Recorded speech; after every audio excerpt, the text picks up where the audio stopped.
Hi viewers, புதுசாக ஒரு சர்ச்சை இது நடந்து. ஆனால் 3-4 நாள் ஆயிடுச்சு. காங்கிரஸ் சார்பாக டிவிகேயில் அமைச்சராக இருக்கிற விஸ்வநாதன் அவர்கள் விஜயனுடைய பிறந்தநாளுக்காக நடந்த ஒரு மாரத்தான் போட்டி ஒரு ஸ்கூலில் அந்த ஃபங்க்ஷனுக்கு போயிருந்துருக்கிறாரு. அந்த குழந்தைங்களுக்கு ஒரு மாதிரி நல்லா ஓடுங்க அப்படின்ற மாதிரி ஏதோ ஒரு என்கரேஜ் பண்ணுற மாதிரி அந்த குழந்தைங்களோட பாதத்தெல்லாம் பிடிச்சி விட்டுருக்கிறாரு. ஆக்சுவலாக இது ரொம்ப பெரிய தவறு. இதை நான் சொல்லலை, ஒரு மிக சிறந்த மனோதத்துவ டாக்டர் இதை சொல்லியிருக்கிறாங்க. இந்த மாதிரி அது பசங்களோ பொண்ணுங்களோ அந்த குழந்தைங்க காலெல்லாம் அப்படிலாம் தொடக்கூடாது அப்படின்றது.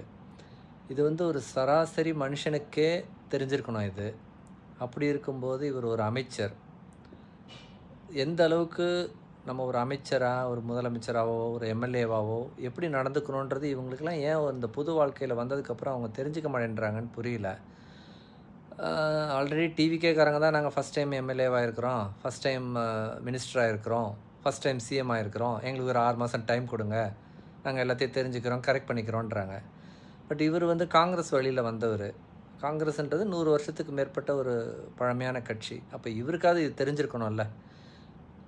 இப்படி ஒவ்வொருத்தருக்கும் இவங்களுடைய மிஸ்டேக்ஸை கண்டுபிடிச்சி இவங்களை கரெக்ட் பண்ணுறதே தான் நமக்கு வேலையாக இருக்கும் போல் இருக்குது. என்ன பண்ணுறது, அவங்க சிஎம்ஏ ஒழுங்கில்லை, கையை காட்டுறதும் அவங்க பாடி லாங்குவேஜும் எல்லாமே ரொம்ப மோசமாக தான் இருக்குது. கேட்டால் எங்களுக்கு ஜென்சி கிட்ஸு ஓட்டு போட்டிருக்கிறாங்கன்னு சொல்லுவாங்க. ஓட்டு போட்டவங்க ஜென்சி கிட்ஸு, ஆனால் சிஎம் ஜென்சி கிட் கிடையாதுல்ல, அவர் மிடில் ஏஜ்டு தானே. ரெண்டாவது, அவர் ஜென்சி கிட்டுக்கு மட்டுமான முதலமைச்சர் கிடையாதுல்ல, எல்லாருக்குமான ஒரு பொதுவான முதலமைச்சர். அப்படின்னும்போது அவர்கிட்டையும் ஒரு மெச்சூரிட்டி இருக்கணும், ஒரு பக்குவப்பட்ட ஒரு நடவடிக்கைகள் இருக்கணும், ஒரு சிஎம்முக்கு உண்டான ஒரு மெரிட்டை அவர் மெயின்டைன் பண்ணணும். இதை பண்ணால் தான் அவருக்கு கீழே இருக்கிற அமைச்சர்களும் எம்எல்ஏக்களும் அதையே ஃபாலோ பண்ணி ஒழுங்காக இருப்பாங்கன்னு நான் நினைக்கிறேன்.